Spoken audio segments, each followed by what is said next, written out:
there's one thing that could get a whole boom in housing happening right now, and it could increase supply, dramatically increase supply. And that is to get rid of capital gains tax on people when they sell their own personal residence. Now think about that for a second.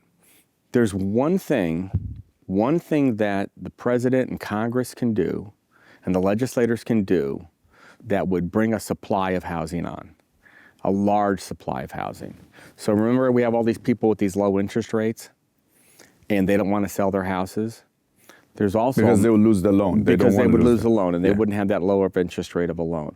But you have all sorts of other people that want to sell their house, but the capital gains, the tax they have to pay to the government to sell their house now than it had ever been done before is an outrageous amount of money, and there's no way they want to do it. So let me walk you through some basic numbers, okay? A husband and a wife, you have a husband and wife and a family, they own a house, and they sell a house for more than they paid for it, they get a $500,000 without tax on it. So let's say they bought the house, I'm making up these numbers, bought it for $500,000, they sold it for $1.5 million. Just $500,000 is their basis, $500,000 is tax-free, $500,000 is taxable.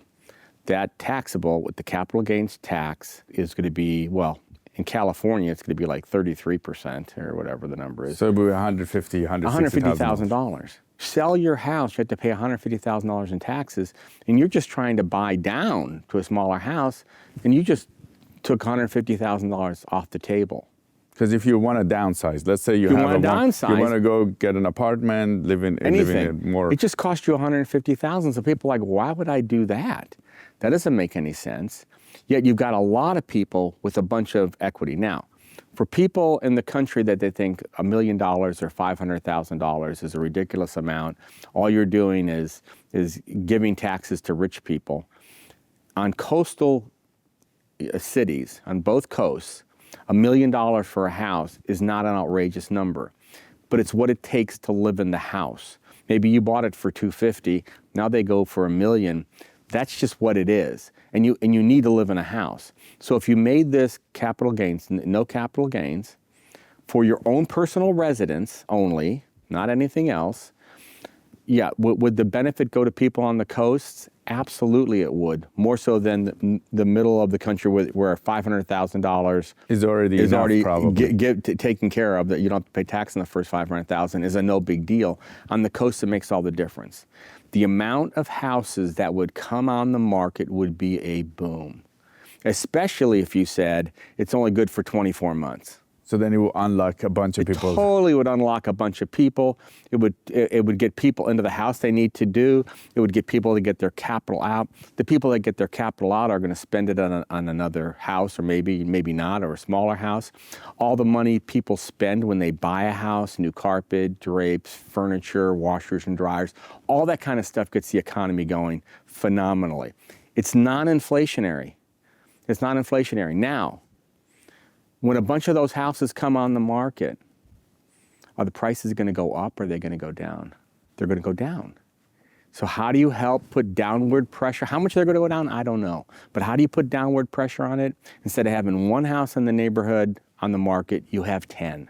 How do you get 10 to get in the neighborhood? There's a bunch of people that'll say, you know what, I'll sell my house for a little bit less maybe. Or maybe they don't even think about that at the time until the offer comes. But I'll sell my house for a little bit less because I'm going to save $150,000 in income taxes. So I'll sell my house for $30,000 or $40,000 less. That helps everybody, all the way across the board. And we just have to, again, we're going to have a lot of legislators that are going to say, oh, that's just, money for the rich. It's not rich. It's just people selling their house. Again, it'd only be for your own personal residence. You'd have it. Remember, back in the day before Clinton was president, you could sell your house and buy, and if it went up in value, buy another house as long as you bought the same or equal value minus the closing costs. You didn't pay tax. Now, people sell their house. They are stunned when they get the tax bill. So people have figured it out. They'll go ahead and sell their house, and they did real well, and they're retired, and they're moving somewhere else to a lower cost state, and they sell their house in California for $1.5 million, and they find out they have to write a check for $175,000 or whatever. It's stunning to people. So people figured it out, and they've decided, for many reasons. And on top of that, you lose the low interest loan. I got the low interest loan gone. I had in California, I have Prop 13 taxes. You give up everything to write a big check, I wouldn't do it. But if the president and the Congress got together and said, we're going to go ahead and do this, you would see an absolute massive amount of supply come onto the marketplace, especially if you limited the time. If you said you get it for the next 18, 22 months, 24 months, they can maybe expend it later. Anyone that wants to move, they will quickly. I mean, I'm open to changing that a little bit, but the point of it is time to go, guys. Do something, because you got this opportunity to sell your house tax-free. Selling your house tax-free is a reason for a lot of people to get out of the big house they don't want to be in, to move, to retire, whatever they want to do, which they just don't want to do now because the taxes are so high. So you think because the market is locked right now, right? Some people are having houses that they don't really need. Correct. So they have maybe more housing. Maybe they have a big house. Their family is already, like, kids are grown up. They can go to the smaller one or go to apartments, but they're not selling because it doesn't make financial sense. Right. It used to be you would let's say you want to downsize but still live in the same community. You sell your big 5-bedroom for the 1-story, 2-bedroom, whatever, and it costs a little bit less. But if you have to write a check in between for $150,000, you're like, well, we're just staying. I mean, it just doesn't make any sense to sell the house and pay a massive amount of tax. And quite frankly, until these last chunk of years, especially on the coast where prices went crazy, remember we had all these people come into the country and it just pushed up all the different prices.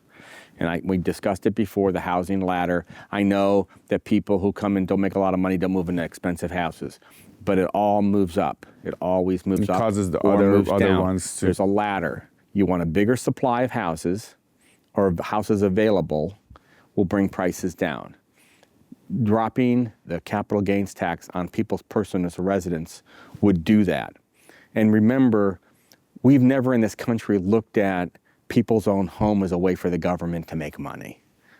I mean, people kind of always looked at it's your house, you sell it, you know, there was always some kind of limit of you don't pay tax on so much, whatever. What's happened when houses go up, 50, 60%, and you have to live somewhere, so it's not like, you made any money on your house, right? Because you live there. It doesn't matter the value, you still have to. Doesn't matter, you got to live somewhere.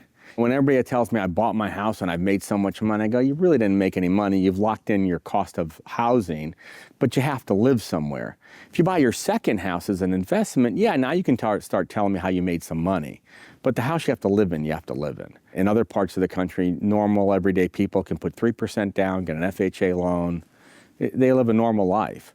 On the coast, it's very problematic.